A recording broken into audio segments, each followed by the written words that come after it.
이러한 것과 관련해서 이제 전체 그림들을 그려 나가는데, 우리나라 같은 경우는 관세음 보살 도량이 일반적으로 이제 세 군데가 있어요.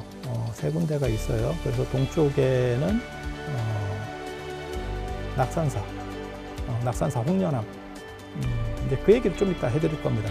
그 다음에 서쪽에는 강화도 보문사, 성모도, 정확하게 말하면 강화도가 아니고 강화도에 부속된 성모도 보문사가 관세음 보살 도량이고, 그 다음에 남쪽에는 남해 보리암, 보리암 이렇게.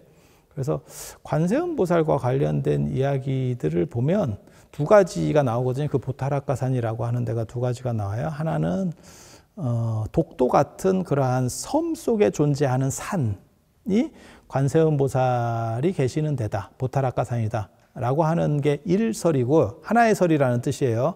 그 다음에 두 번째는 이 화엄경 입법계품이나 안 그러면 현장 스님의 대당서역계에 나오는 거는 앞은 바다 쪽에, 앞쪽은 바다 쪽에 있고 뒤쪽으로는 산이 있는 거예요. 그래서 바다를 연한 산, 바다하고 어떻게 보면 마주하고 있는 산, 그게 보타라카산이다. 이러한, 그리고 경전들을 봐도 이 두 가지로 갈립니다. 그래서 강화도의 성모도, 그러니까 성모도의 보문사 같은 데는 섬이죠.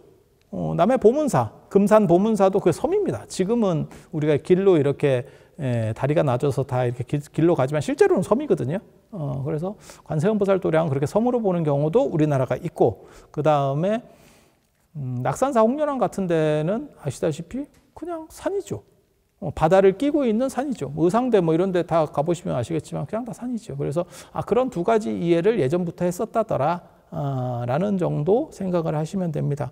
그래서 관세음 보살과 관련해서 아주 중요한, 어떻게 보면 배경을 주는 기록이 있어요. 그게 북위 때 손경덕이라고 하는 분이 쓴 불설 고왕 관세음경전이라고 하는, 불설 고왕 관세음경.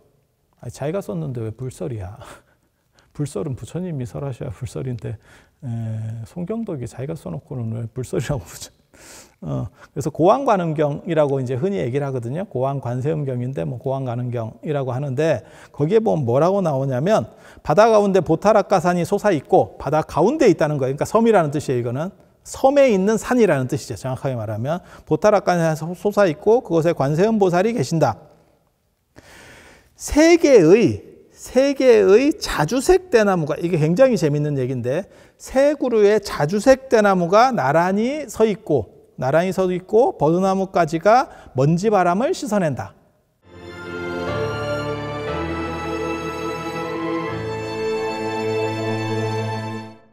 자주색 대나무라고 하는 대나무의 이미지가 있고, 그 다음에 버드나무라고 하는 부분이 있는 거예요. 이것들은 이제 나중에 다 따로따로 설명을 드릴 겁니다. 근데 참고로 말씀드리면, 우리는 청죽이고 우리나라 수월관음도에 나오는 대나무는 푸른색 대나무고, 중국에서 그리는 대나무는 자주색 대나무인 경우도 있어요. 왜냐하면 이 경전 때문에 그래요.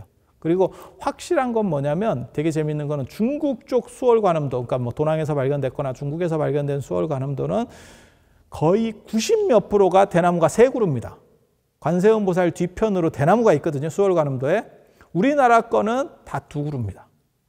왜 두 그루가 되고 왜 푸른 대나무를 쓰는지는 의상대사랑 관련이 돼요. 그 얘기는 조금 이따가 해드릴게요. 지금 이 얘기 끝나고 나서. 그리고 또 뭐라고 얘기가 나오냐면, 앵무새가 꽃을 물고 공양하러 오고, 앵무새, 여기서 말하는 앵무새의 정체가 나중에 수월관음도에 나오는 파랑새입니다.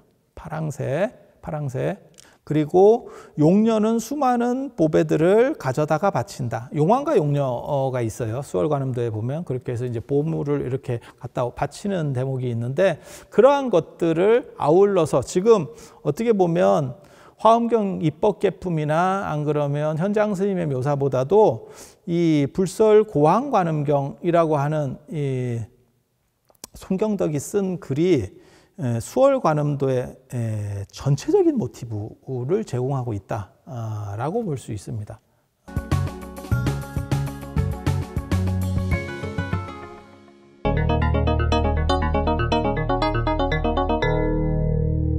이게 굉장히 좀 재미있는 거고, 그리고 수월관음도의 가장 큰 특징 중에 하나는 뭐냐면 사람이 둘이 나옵니다. 하나는 관세음보살, 그 다음에 하나는 선제동자. 선제동자를 남순동자라고도 합니다. 남순동자라고 하는 거는 선제동자의 별명이에요. 그래서 남방을 순유하다가 선지식들을 참배하면서 인도의 남쪽을 순유하다가 남쪽을 가다가 그 다음에 관세음보살을 만난다 그래서 남순동자라는 표현을 쓰는데 원래 이름은 선제동자예요. 그러니까 별명이라고 보시면 돼요. 별명이라고 보시면 돼요. 그리고 우리나라에서는 관음전 예불을 어떻게 하는 거냐면 백의 관음 무설설 남순동자 불문문, 이게 굉장히 재밌거든요. 흰옷을 입은 관세음보살이 이제 보통 흰옷을 입는 경우들이 많이 있으니까 백의관음, 백의관음은 말 없이 말을 하고 가르침을 말 없이 하고, 그래서 무설설이에요. 말 없는 가르침을 설하고, 남순동자는 불문문, 이게 남순동자가 선제동자라 그랬잖아요. 남순동자는 들음 없이 듣는다. 그러니까 말 없이 설하는 사람이 관세음보살이고, 그 다음에 들음 없이 소리 없이 들을 수 있는 사람이 남순동자다. 그리고 또 뭐라고 나오냐면 병상독양, 병상녹양 삼재하.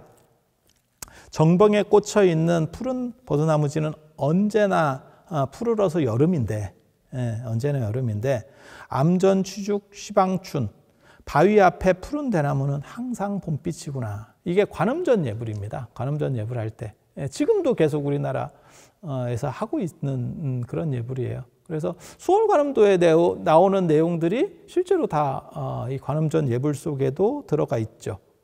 그래서 중국 수월관음도의 모티브에서 가장 중요한 것은 역사적인 거는 현장 스님께 제일 중요하고 대당서역기 기록이 제일 중요하고, 그리고 경전적 배경은 화엄경 입법계품이 중요하고, 그리고 전체적인 이 디자인의 모티브는 부귀시대 때 송경덕이 쓴 고황관음경, 고황관세음경이 가장 중요하다. 이 3파전이 걸려져 있다라고 이해를 하시면 돼요. 그런데 우리나라는 이것과 또 약간 다릅니다. 그게 누가 나오기 때문에 그러냐면 의상대사가 나오기 때문입니다. 부처님에 대한 이러한 포교 영상에 구독과 좋아요를 눌러주시는 것도 업장을 소멸하는 하나의 방법이 될 수도 있다는 생각을 제가 잠깐 해보는데, 이거야말로 뇌피셜입니다.